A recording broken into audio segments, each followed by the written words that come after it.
Standby, kamera ready, sound ready, 3, 2, 1, action.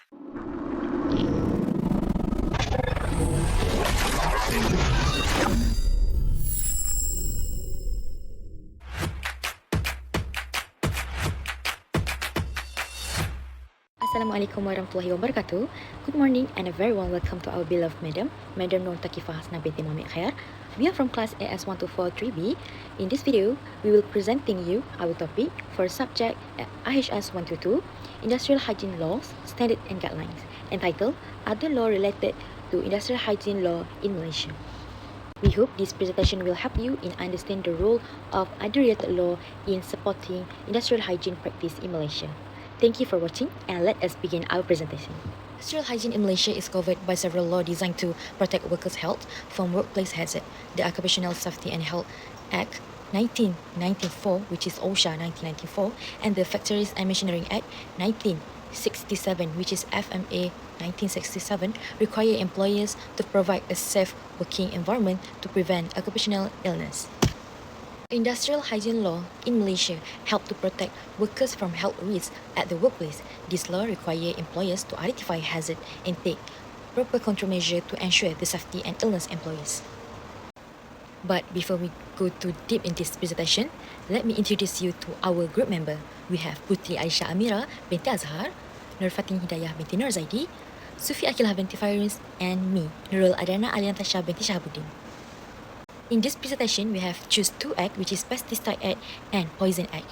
Now, do you know what is Pesticide Act 1974 is? 1974 is Malaysian main law that controls the manufacturing, import, sale, storage, handling, use and disposal of pesticide to protect human health and the environment.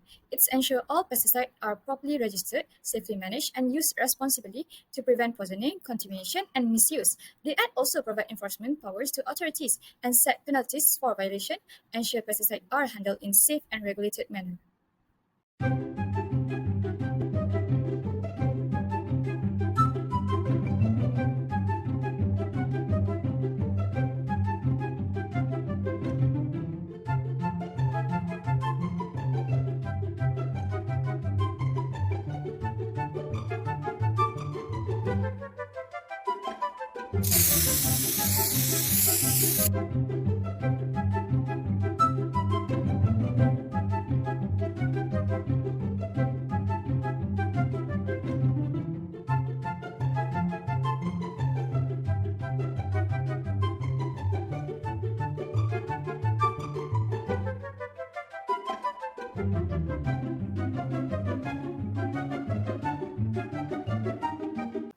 Based on the previous scenario, there are several laws that has been violated. First, Section 21, Regulation to control the presence of pesticide in food. The Minister has the power to make regulation after consulting the Pesticide Board and the Minister responsible for health service to prohibit or restrict the addition, use, presence or treatment of food with specified pesticide.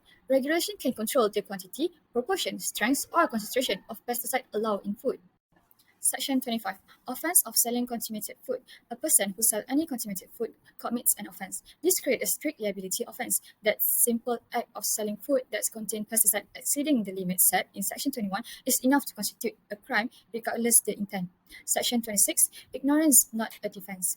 In a prosecution for an offence under Section 25, it shall not be not defence that the accused did not know that the food in question was contaminated food unless he also proved that he had taken all reasonable steps to ascertain the food was not contaminated food.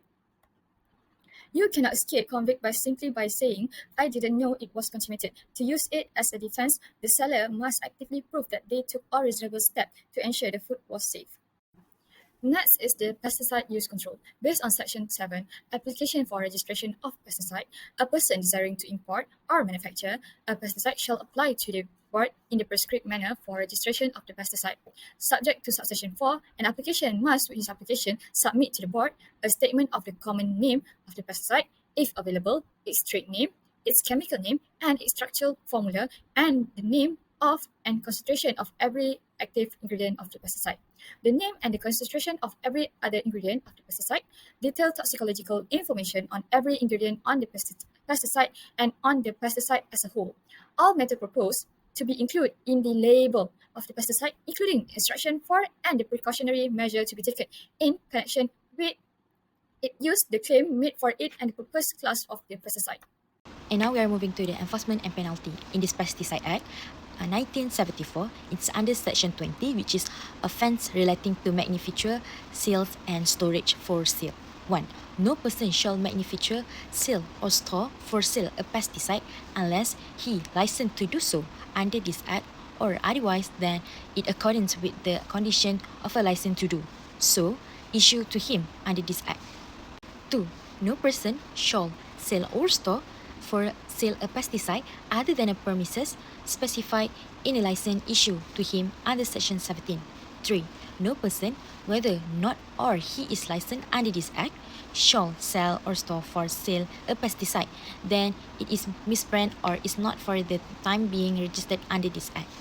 A person who contravene any of the provisions of this section commit an offence and is liable on the first conviction to imprisonment for 3 years or to a fine of 10,000 ringgit, and on a second or subsequent conviction to imprisonment for 6 years or to a fine of 20,000 ringgit or to both. And other section is Section 33, which is identification of officer when taking action. 1. An authorized officer must, if not in uniform, on demand declare his office and produce the person against whom he is acting, the prescribed certificate or identify. 2. A person may refuse to comply with a request, demand, or order made by an authorized officer acting or purporting to act under this Act if he is not in uniform and refuses on demand by the person to declare his office and produce his certificate for identification. In a conclusion, the Pesticide Act 1674 play a vital role in ensuring pesticides are handled, used, and disposed of safely to protect human health and the environment. The Act provides clear rules, enforcement power, and penalty to prevent misuse and reduce risks associated with hazardous chemicals. By following this Act, user and industry can maintain safety standards, avoid contamination, and promote responsible pesticide management across the country. Okay, now we are moving to the part what you know about Poison Act 1952.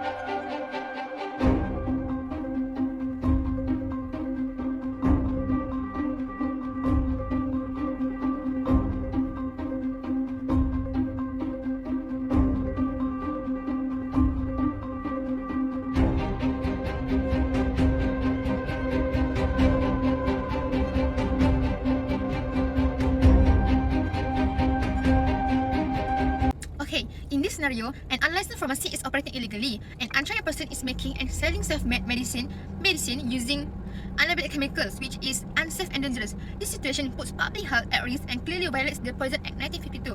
Okay, to introduction parts. The Poison Act 1952 is a Malaysian law that controls the importation, possession, manufacture, compounding, storage, transport, sale, and use of poisons. Its purpose to ensure that poison and medicines containing controlled substance are handled safely and only by qualified licensed individuals. Relevant sections include Section 9, which is packaging, labeling, and storing of poisons. Section 13, illegal possession for sale and sale without license. Section 16, which is sale of poison by retail, must be done by a registered pharmacist or licensed persons. This section protects public safety and prevent improper handling of hazardous substance. Violence for Section 9, packaging, labeling, and storing of poisons. Number 1. No person, whether licensed under this Act or not, shall knowingly sell, supply, keep, or have in his possession or under his control or store any poison otherwise than in accordance with the regulation made under this Act and in force relating to the possession, containers, packaging, labeling, or storing of such poison. Number 2. In any proceeding under this section, if any person is proved to have sold, keep, or had in his possession or under his control or store any poison, he shall be deemed to have done so knowingly, unless the contrary is proved by him. The number 3. Any person who contravenes subsection 1 shall be guilty of an offence against this Act. Section 13. Possession for sale of poison and sale of poison in contravention of this Act an offence. Any person who possesses for sale any poison, unless he is licensed under this Act to sell or supply such poison, or authorized under Section 18 to sell or supply such poison, or sells or supplies any poison in contravention of, or otherwise than in accordance with this Act, or of any regulation made thereunder, or of the terms and conditions of any license issued to him under this Act, relating to the sale or supply of poison, or relating to the sale or supply of poison included in the part of group of the poisons list in which the poison so sold or supplied is included, shall be guilty of an offence against this Act. Section 16. Sale of poisons by retail. Subject to Section 18, no poison shall be sold by retail except by a registered pharmacist or a person licensed to sell such poison by retail and in accordance with the terms and conditions of such license. In bracket 2, every such sale shall be effected at or from the premises specified in such license. In bracket 3, every such sale shall be effected by or under the immediate personnel supervision of the registered pharmacist or the person named in such license. In bracket 4, every such sale shall be effected in accordance with this Act and of any regulation made thereunder relating to such poison. In bracket 4a, every licensed pharmacist shall keep records of a registered pharmacist engaged or employed in a premises where the licensed pharmacist is licensed to retail poisons in accordance with regulation made under this Act. In bracket 5, any person who sells any poison by retail in contravention of the section shall be guilty of an offence under this Act. Next, we have action to take, which is the enforcement response. Under Section 21A and 21B, drug enforcement officers have the power to inspect and enter the premises, seize unlabeled poison or illegal products, confiscate equipment, document, and medicine, and also to take samples for testing. Their legal action include immediate closure of the unlicensed premises because the individual is operating without license but violates Section 13 and 16. Second is that the seizure of all unlabeled chemicals and self-made medicines because they violate Section 9 in bracket 1, which is improper storage and labeling. Third, arrest or summon of the operator for selling poisons illegally, Section 13. Fourth, investigating and sample analysis, authorities test the substance to check for harmful ingredients. And prosecution, if found guilty, the operator faces penalties under Section 32. Then we have health impact on the issue, where operating an unlicensed pharmacy and mixing unlabeled chemicals poses serious health risks such as toxicity and poisoning. Unlabeled chemicals may be toxic, corrosive, or dangerous. The wrong dosage can cause organ damage, nausea, vomiting, respiratory issue, chemical burns, and death in severe cases.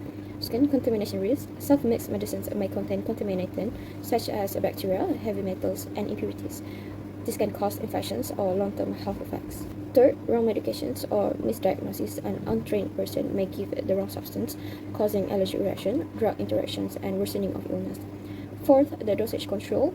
Improper measuring can lead to overdosing or ineffective treatment. And fifth, lack of accountability. Without proper labeling and records, tracing adverse reaction becomes impossible. Okay, preventive measures. The number one is strict licensing enforcement.